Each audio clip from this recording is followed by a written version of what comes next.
అంతరింద్రియములను హృదయములను పరీక్షించువాడును నేనే. ప్రకటన 2:23. దేవుడు హృదయములను పరిశోధించువాడును, ఆలోచనలన్నిటినీ సంకల్పములన్నిటినీ ఎరిగిన వాడై ఉన్నాడు. నీవు ఆయనను తెలుసుకొని హృదయపూర్వకంగా మనస్పూర్వకంగా ఆయనను సేవించుము. ఆయనను వెదికిన ఎడల ఆయన నీకు ప్రత్యక్షమగును. అంతరాత్మలో సత్యమును కోరుకొనివాడు, నీలో పరిశుద్ధత, పవిత్రతను, యథార్థతను ఆశించువాడు. నీలో నుండి చెడు తలంపులను, చెడు యోచనను, చెడు మనస్సును తీసివేసుకొనుము.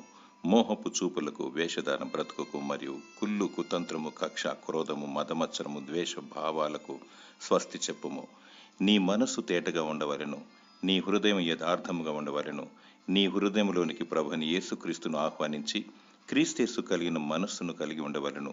జీవవాక్కును నీలో నింపుకొనవలెను.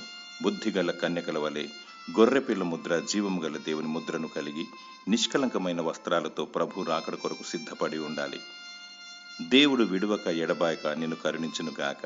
ఆమేన్.